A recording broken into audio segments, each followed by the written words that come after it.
السلام علیکم ورحمۃ اللہ وبرکاتہ۔ وعلیکم السلام ورحمۃ اللہ وبرکاتہ۔ مولانا سید عبدالواسع حسینی بخاری چشتی صاحب کی جانب سے دلائل النبوہ حضرت امام ابو نعیم اصفہانی رحمۃ اللہ علیہ کی ایک مشہور زبانہ تصنیف کا سلسلہ وار درس جاری ہے۔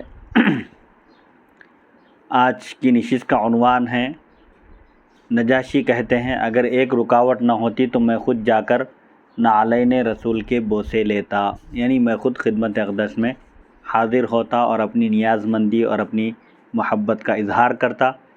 یہ ایک فصل چل رہی ہے، 15ویں فصل، جس میں تاثیر قرآن کے مشاہدات بیان کیے جا رہے ہیں کہ قرآن مجید نے کس طرح لوگوں کے دلوں کو متاثر کیا اور لوگ قرآن مجید کی چاشنی حلاوت اور اس کے زور بیان کو سن کر، اس کی فصاحت اور بلاغت کو دیکھ کر اور اس تاثیر والے کلام کو سن کر کیسے خود بخود اسلام کے گرویدہ ہوتے چلے گئے۔ اسی ضمن میں نجاشی کا بھی واقعہ بیان کیا جا رہا ہے کہ نجاشی نے بھی جب قرآن مجید کی آیتیں سنی، سورہ مریم کی ابتدائی آیتیں، تو وہ اس قدر روئے کہ ان کی داڑھی آنسوؤں سے تر ہو گئی تھی۔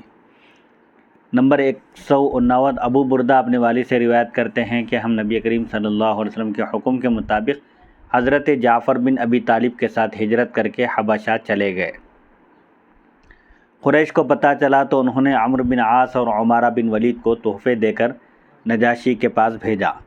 وہ دونوں وہاں پہنچے، تحفے پیش کیے جو نجاشی نے قبول کر لیے۔ پھر عمرو نے کہا ہمارے علاقے کے کچھ لوگ ہمارے دین سے برگشتہ ہو کر، یعنی ہمارے آبائی دین کو چھوڑ کر آپ کے ہاں آ کر مقیم ہو گئے ہیں۔ آبا و اجداد کے دین کو چھوڑ کر نیا دین اختیار کیا اور آپ کے پاس آ کر انہوں نے پناہ لی ہے۔ وہ نہ آبا و اجداد کے دین پر قائم ہیں اور نہ ہی انہوں نے آپ کا دین قبول کیا۔ چنانچہ بادشاہ نے ہمیں بلوایا۔ حضرت جعفر کہتے ہیں بادشاہ نے ہمیں بلوایا، حضرت جعفر نے کہا دربار شاہی میں آج صرف میں گفتگو کروں گا، تم میں سے کوئی وہاں بات نہ کرے۔ حضرت جعفر نے اپنے ساتھیوں سے کہا کہ شاہی دربار میں گفتگو کروں گا، سب کی طرف سے میں نمائندگی کروں گا اور کوئی بات نہ کرے، آج میں تمہارا خطیب ہوں۔ چنانچہ ہم نجاشی کے پاس پہنچے۔ اس وقت عمرو بن عاص اس کے دائیں اور عمارہ بائیں بیٹھا ہوا تھا اور عیسائی علماء اور پادری پیچھے صف در صف بیٹھے ہوئے تھے۔ عمرو اور عمارہ نے انہیں پہلے بتا رکھا تھا کہ یہ لوگ جو ابھی مسلمان ہوئے ہیں، نیا دین اختیار کیے ہیں، وہ بادشاہ کو سجدہ نہیں کریں گے۔ جب ہم پہنچے تو عیسائی علماء اور پادری دوڑ کر ہماری طرف آئے اور کہنے لگے شہنشاہ معظم کو سجدہ کرو، بادشاہ کے آگے جھکو، سجدہ تعظیمی بجا لاؤ۔ حضرت جعفر نے کہا ہماری جبیں یعنی ہماری پیشانی تو صرف خدائے وحدہ لا شریک کے آگے جھکتی ہے، کسی اور کے آگے نہیں۔ نجاشی نے کہا کیوں؟ آپ نے کہا کہ اللہ نے ہمارے پاس ایک رسول بھیجا ہے، وہ رسول جس کی عیسیٰ علیہ السلام نے خوشخبری دی تھی، انہوں نے ہمیں حکم دیا ہے کہ ہم صرف اللہ کی عبادت کریں، اس کے ساتھ کسی کو اس کی ذات و صفات میں شریک نہ ٹھہرائیں اور زکوٰۃ ادا کریں، یعنی 1 سال گزرنے کے بعد 2.5% حصہ اللہ کی راہ میں زکوٰۃ کی نیت سے ادا کریں۔ اس رسول نے ہمیں نیکی کا حکم دیا اور برائی سے منع کیا ہے، یہ ان کی تعلیمات ہیں۔ نجاشی کو یہ بات بہت بڑی پسند آئی اور کہنے لگا میں گواہی دیتا ہوں کہ وہ اللہ کے رسول ہیں، پیغامبر ہیں، اتنی اچھی تعلیمات اور یہ جو پیغام ہے یقیناً یہ ایک رسول کا ہی پیغام ہو سکتا ہے، اور یہ وہی رسول ہیں جن کی عیسیٰ علیہ السلام نے خوشخبری دی ہے۔ اگر یہ ملکی معاملات یعنی حکومت کی باغ ڈور سنبھالنا، رعایا کی خبرگیری کرنا اور ان کے معاملات کی تدبیر کرنا، یہ ملکی معاملات میری راہ میں رکاوٹ نہ ہوتے تو میں خود چل کر ان کے پاس حاضر ہوتا اور ان کے نعلین مبارک کے بوسے لیتا، یعنی بادشاہی امور سلطنت میرے لیے مانع ہے، رکاوٹ بنے ہوئے ہیں، ورنہ میں خود خدمت اقدس میں حاضر ہوتا تھا۔ پھر اس نے ہم سے کہا کہ جب تک چاہو یہاں رہو، میرے دربار میں، میرے ملک میں تم جب تک چاہو رہو۔ اس نے ہمارے کھانے اور لباس وغیرہ کا انتظام کر دیا اور ان دونوں کے تحائف واپس لوٹا دیے۔ عمرو چھوٹے قد کا انسان تھا جبکہ عمارہ حسین اور خوبرو تھا۔ وہ دونوں سمندر کے کنارے گئے، وہاں انہوں نے شراب پی۔ عمرو کے ساتھ اس کی بیوی بھی تھی۔ اس سفر میں عمرو سہمی کے ساتھ اس کی بیوی بھی تھی۔ شراب کے نشے میں عمارہ نے عمرو سے کہا، اپنی بیوی سے کہو میرے منہ کو بوسہ دے، میرا منہ چومے۔ عمرو نے کہا، تجھے شرم نہیں آتی؟ اس پر عمارہ نے عمرو کو پکڑ کر سمندر میں پھینک دیا۔ اس نے خدا کا واسطہ دیا کہ مجھے نکال لو، تو اس نے کشتی میں ڈال کر اسے باہر نکال لیا۔ عمرو نے اس کا بدلہ لینے کی ٹھان لی، چنانچہ اس نے نجاشی سے کہا، جب آپ باہر جاتے ہیں تو عمارہ آپ کی بیوی کے پاس پہنچ جاتا ہے۔ نجاشی نے عمارہ کو بلوا کر اس کی پیشاب والی نالی میں ہوا بھر دی، جس کے سبب وہ دیوانہ ہو کر جانوروں کے ساتھ گھومنے لگ گیا۔ شیخ ابو نعیم کہتے ہیں، ہجرت حبشہ اور جنگ بدر کے درمیان اہل سیر کے مطابق، مورخین کے مطابق 5 سال اور کچھ مہینوں کا وقفہ تھا۔ واللہ اعلم۔ یہ سب روایات ثقہ اور سچے راویوں سے مروی ہیں، یعنی قابل اعتماد بھروسہ مند راویوں سے یہ روایتیں آئی ہے۔ اس سے پتہ چلتا ہے کہ قریش نے عمرو بن عاص کو 2 مرتبہ ملک حبشہ بھیجا ہے، ایک مرتبہ عمارہ بن ولید کے ساتھ اور دوسری مرتبہ عبداللہ بن ابی ربیعہ کے ساتھ۔ مگر یہ بات ذہن میں آتی نہیں، آخر قریش کو ایک مرتبہ شدت سے ناکامی حاصل ہونے کے باوجود دوبارہ وفد بھیجنے کی ضرورت کیا تھی؟ اس لیے بہتر یہی ہے کہ پہلے عمرو کے ساتھ عبداللہ کو بھیجے جانے کا فیصلہ ہوا تھا، مگر بوجوہ یعنی کچھ وجوہات کی وجہ سے اس کی جگہ عمارہ بن ولید کو جانا پڑا۔ ویسے بھی وہ عبداللہ کا سگا حقیقی چچا تھا، تو شاید اس کی کہنہ سالی تجربے کاری کی بنا پر اسے بھتیجے کی جگہ پر رکھ لیا گیا ہو۔ حضرت ابو ذر غفاری رضی اللہ عنہ کا قبول اسلام اور جاں بازیاں، یعنی حضرت ابو ذر غفاری رضی اللہ عنہ کس طرح اسلام قبول کیے اور انہوں نے اسلام کے لیے کیا کیا قربانیاں دی۔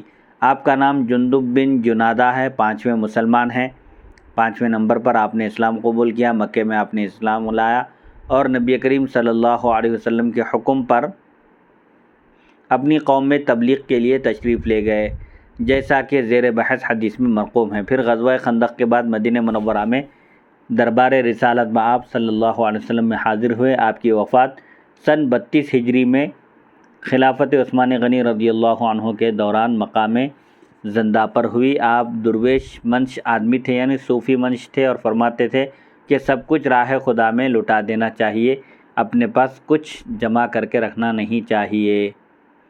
آپ کی ایک خصوصیت یہ بھی ہے کہ اسلام سے پہلے بھی آپ موحد تھے، ایک اللہ کو ماننے والے تھے اور اپنے انداز کی ایک نماز پڑھتے تھے، جیسا کہ زیر بحث حدیث میں آگے چل کر معلوم ہوگا۔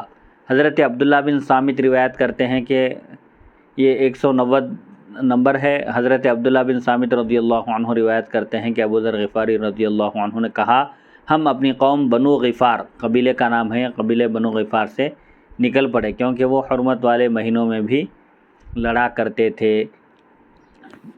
اسلامی مہینوں میں 4 مہینے حرمت والے ہیں جس میں جنگ کرنا حرام ہے، وہ ہے ذوالقعدہ، ذوالحجہ، محرم، یہ 3 کنٹینیو ہیں، اور ایک رجب۔ ان 4 مہینے کی حرمت کے عرب بھی، مشرکین بھی قائل تھے، وہ بھی اس مہینے میں، ان مہینوں میں جنگ کرنے کو حرام سمجھتے تھے۔ تو یہ لوگ قبیلے بنو غفار سے اس لیے نکل پڑے کہ وہ لوگ حرمت والے مہینوں میں بھی لڑائی جھگڑا کرتے تھے، اس کا پاس و لحاظ نہیں رکھتے تھے۔ حضرت ابو ذر غفاری کہتے ہیں، میں اپنے بھائی انیس اور والدہ کو ساتھ لے کر نکل پڑا۔ ہم اپنے خالو کے پاس اترے، انہوں نے ہماری خوب میزبانی کی، ہماری ضیافت کی، ہمارا خوب خیال رکھا۔ ہماری قوم کو اس پر حسد ہوا اور میرے خالو کے انہوں نے کان بھرے کہ جب تم باہر جاتے ہو تو انیس تمہاری بیوی کے پاس پہنچ جاتا ہے۔ ہمارے خالو نے آ کر یہی باتیں ہمیں کہہ دیں، یعنی انہوں نے ہمارے سامنے یہ باتیں کی اور اپنے غیظ و غضب کا، غصے کا اظہار کیا۔ چنانچہ میں نے ان سے کہا، اس سے پہلے تم نے جو ہم پر احسان کیا تھا اس پر تو پانی پھر گیا، اب ہمارا یہاں رہنا ناممکن ہے، لو ہم اپنے اونٹ لے کر وہاں سے چلتے بنے۔ ہمارے خالو منہ ڈھانپ کر روتے رہ گئے، یعنی ہم نے دیکھا کہ انہوں نے ہم پر تہمت لگائی ہے تو ہم نے وہاں قیام کرنا رہنا رکنا مناسب نہ سمجھا اور وہاں سے ہم نکل پڑے تو خالو کو ہمارے جانے پر افسوس ہوا۔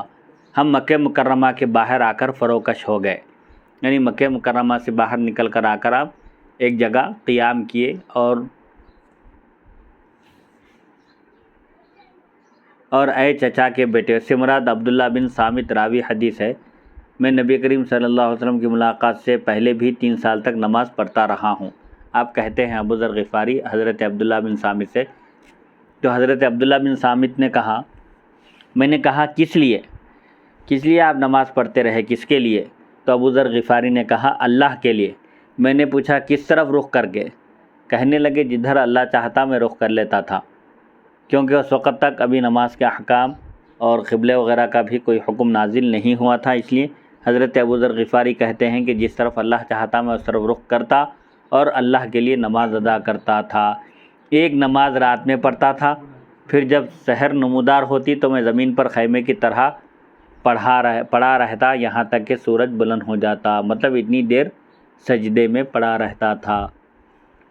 ایک دن انیس نے کہا مجھے مکے میں ایک کام ہے، میرے آنے تک انتظار کرنا، چنانچہ وہ گیا اور بڑی دیر سے آیا۔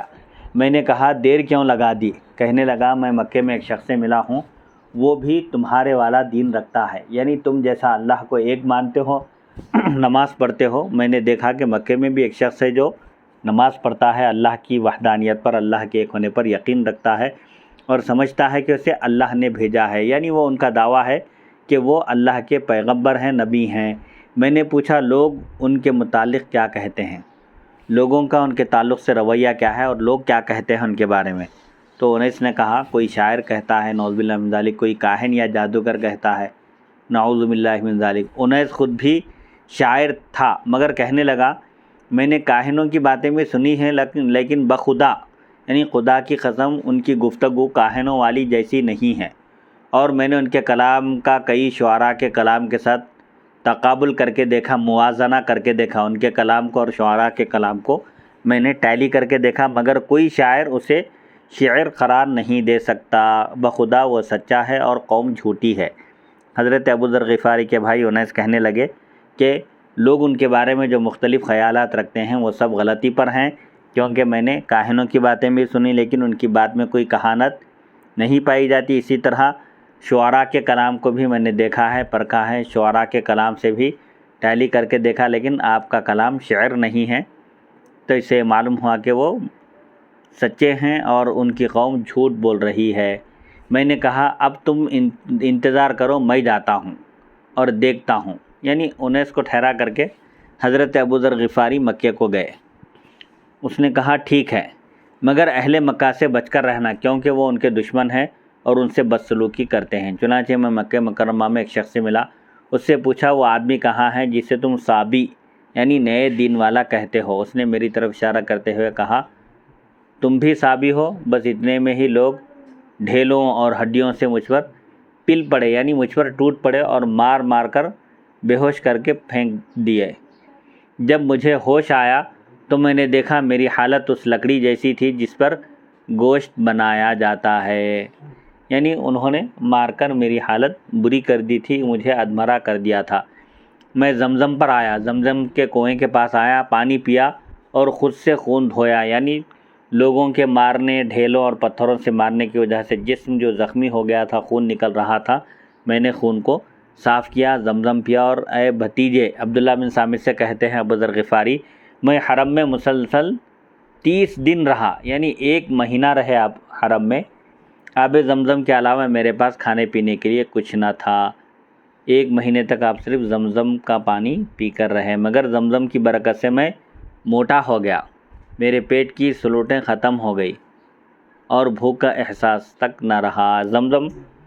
آب زمزم شفا ہے، یہ جس بیماری کی شفا کی نیت سے پیا جائے اس بیماری سے شفا ملتی ہے، غذا بھی ہے، دوا بھی ہے۔ بہرحال بہت ساری برکتیں ہیں اس پانی کی۔ تو حضرت ابو ذر غفاری رضی اللہ عنہ بھی چونکہ مسافر تھے، پردیسی تھے، آپ کے پاس کوئی ساز و سامان نہیں تھا اور کوئی جان پہچان بھی مکے میں نہیں تھی، 1 مہینہ مکے میں رہے، لیکن آپ کی غذا آپ صرف آب زمزم تھا، زمزم کے پانی کی برکت سے آپ کی بیماریاں، جو عام طور پر کچھ بیماریاں اگر ہو تو وہ بیماریاں بھی ختم ہو جاتی ہیں. آپ فرماتی ہے پیٹ کی بیماریاں بھی ختم ہو گئی اور بھوک کا احساس بھی ختم ہو گیا. ایک چاندنی اور روشن رات میں جب ساری قوم سو رہی تھی، حضرت ابو ذر غفاری فرماتے ہیں چاند نکلا ہوا تھا آسمان پر اور پوری رات اچھی طرح روشن تھی. ہو سکتا ہے وہ 14ویں کا چاند تھا اور ساری قوم سو رہی تھی، خواب غفلت میں پڑی ہوئی تھی. 2 عورتیں آ کر طواف کرنے لگیں.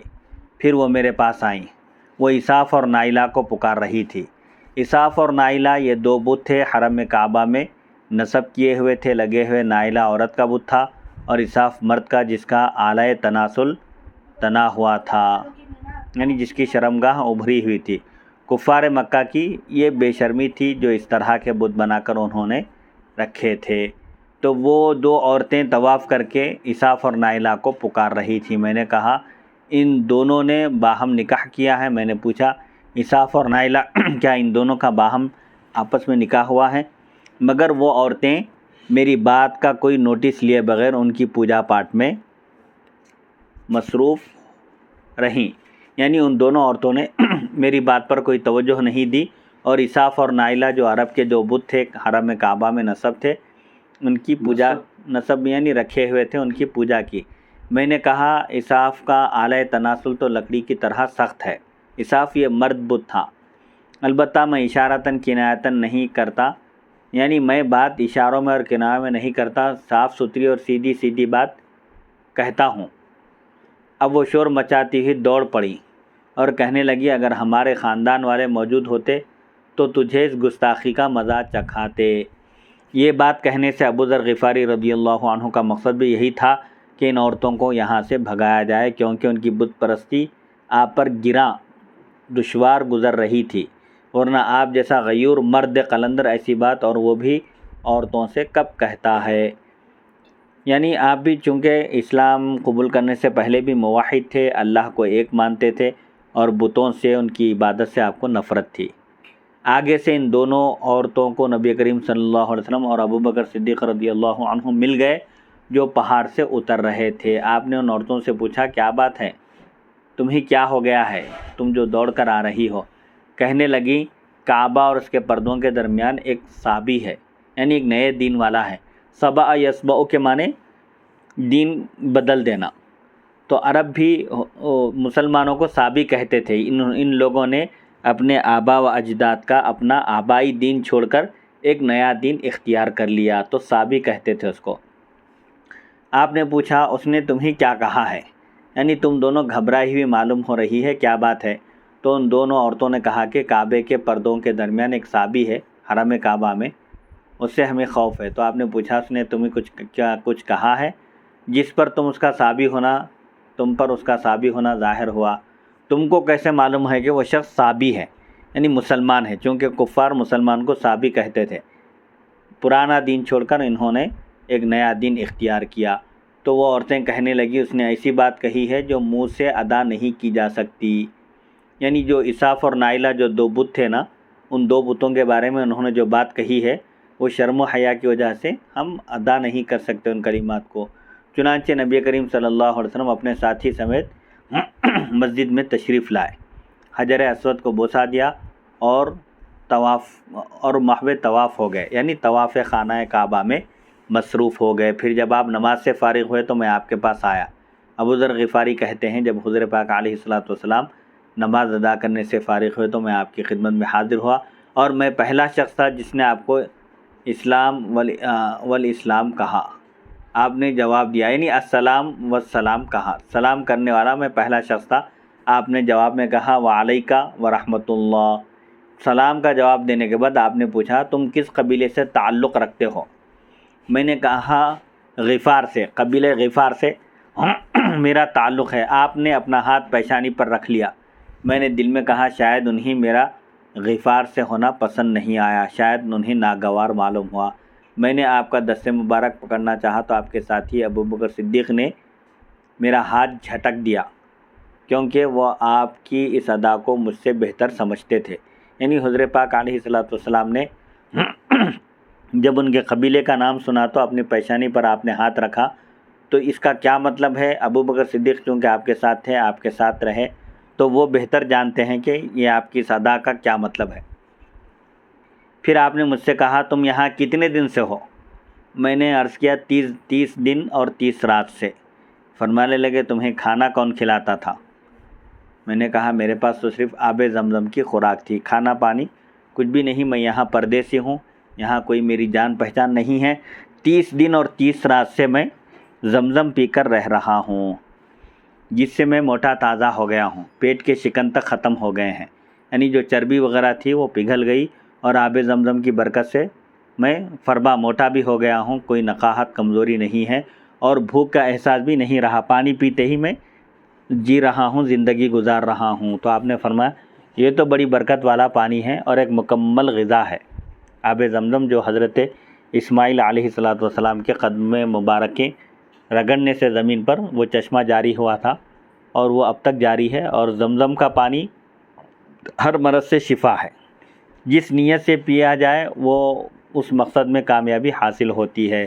ابو بکر صدیق رضی اللہ عنہ عرض کرنے لگے یا رسول اللہ اجازت عطا فرمائے تو آج رات میں انہی یعنی ابو ذر غفاری کو کھانا کھلاؤں۔ فرمایا ہاں۔ چنانچہ نبی کریم صلی اللہ علیہ وسلم اور ابو بکر وہاں سے چلے گئے، میں بھی ان کے ساتھ ہو گیا۔ ابو بکر صدیق رضی اللہ عنہ نے ایک دروازہ کھولا اور ہم اندر چلے گئے۔ آپ نے طائف کے کھجور سامنے رکھ دیے۔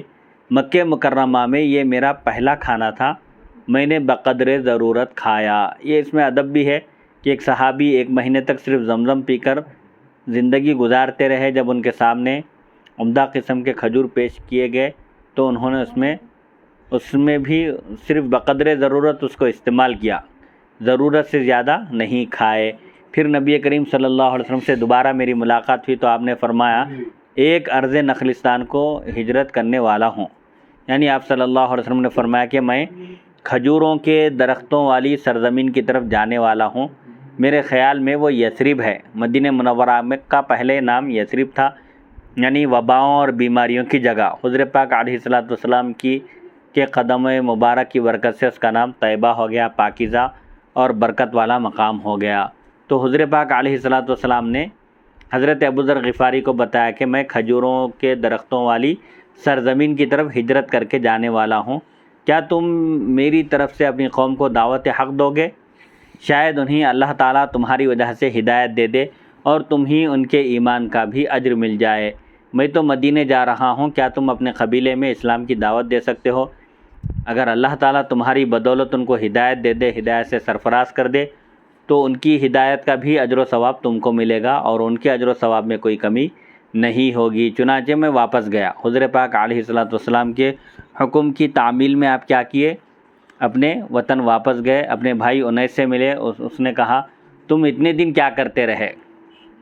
اپنے بھائی انیس کو وہ چھوڑ کر آئے تھے مکے کے باہر، جہاں انہوں نے قیام کیا تھا، پڑاؤ ڈالا تھا۔ 1 مہینے کے بعد جب واپس ہوئے تو انیس نے پوچھا کہ تم اتنے دن وہاں کیا کرتے رہے؟ میں نے کہا میں نے یہ کیا ہے کہ اسلام لے آیا ہوں یعنی آپ نے اپنے اسلام کا اعلان فرما دیا اور کہا کہ میں اس رسول کی تصدیق کرتا ہوں، جبکہ بھائی تو پہلے ہی تصدیق کر چکا تھا، یعنی انیس پہلے ہی مسلمان ہو چکے تھے۔ پھر ہم اپنی والدہ کے پاس آئے، وہ کہنے لگی مجھے تمہارے دین سے بے رغبتی کیسے ہو سکتی ہے، میں بھی اسلام لاتی ہوں اور دین حق کی تصدیق کرتی ہوں۔ دونوں بیٹے بھی مسلمان ہو گئے تھے اور والدہ بھی خوش ہو گئی اور انہوں نے بھی فوراً اسلام قبول کیا اور نبی کریم صلی اللہ علیہ وسلم کی نبوت اور رسالت کی تصدیق کر دی۔ پھر ہم نے رخت سفر باندھا، یعنی سفر شروع کیا اور اپنی قوم کے پاس آئے۔ ہم نے دعوت حق دی، یعنی دین کی دعوت پیش کی، اور نبی کریم صلی اللہ علیہ وسلم کے مدینہ منورہ روانہ ہونے سے پہلے ہمارا آدھا قبیلہ ایمان لا چکا تھا، ایمان کی دولت سے مالا مال ہو چکا تھا۔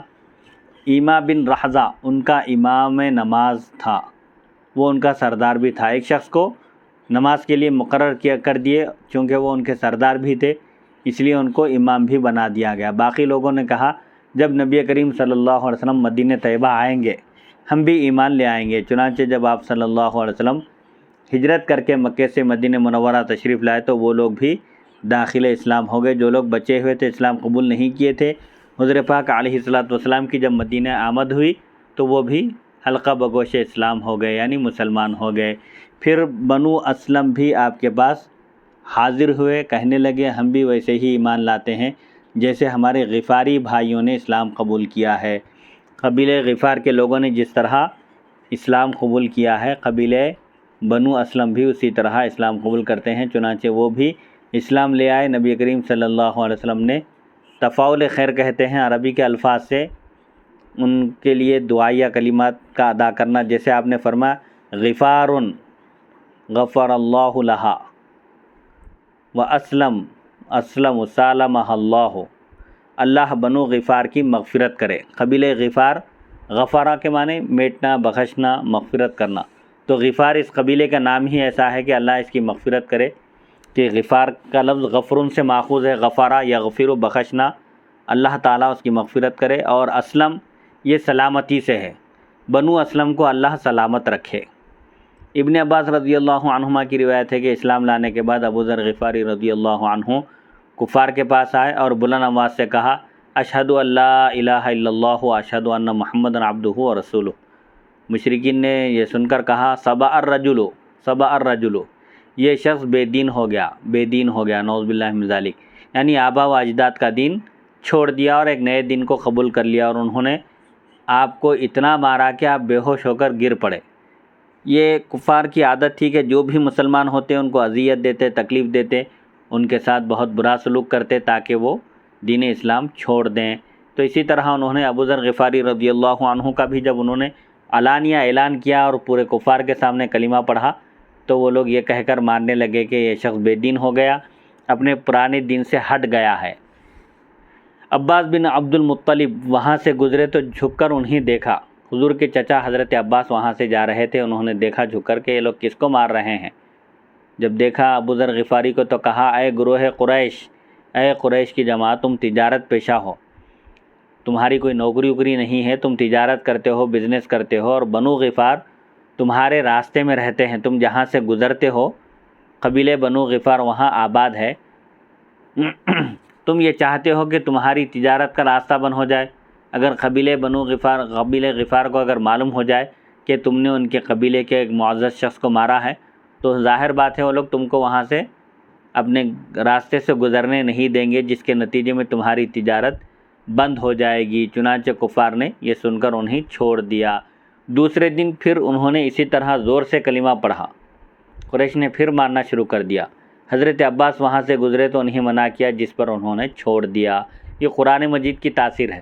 حضرت ابو ذر غفاری رضی اللہ عنہ کو کفار اور مشرکین پیٹتے تھے، لیکن آپ کلمے کا اظہار کرنے اور قرآن کی تلاوت کرنے سے کفار کے سامنے آپ باز نہیں آتے تھے، رکتے نہیں تھے۔ سبحان اللہ، سبحان اللہ۔ یہ مشاہدہ ہے قرآن مجید کی تاثیر کس طرح دلوں پر قرآن مجید اثر کرتا گیا، اور لوگ قرآن سن کر اس کی حلاوت اور چاشنی کو محسوس کرتے ہوئے کفار کی تکلیف اور اذیت کو انہوں نے کوئی اہمیت نہیں دی، اور اس مٹھاس اور حلاوت والے کلام کو وہ پڑھتے رہے، تکلیف اٹھائے۔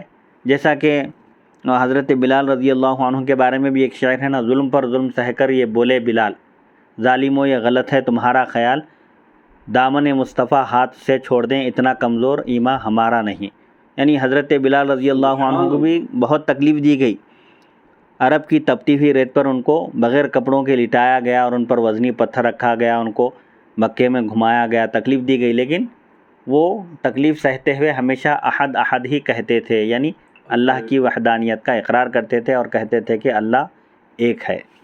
اسی طرح حضرت عمرو بن عبسہ اسلمی کا اسلام لانا، آپ کی کنیت انشاءاللہ اب اور ایک جو مشاہدہ ہے حضرت عمرو بن عبسہ اسلمی کس طرح مسلمان ہوئے اور ان کے اسلام لانے کا سبب کیا بنا، اگلی نشست میں انشاءاللہ اس پر گفتگو ہوگی۔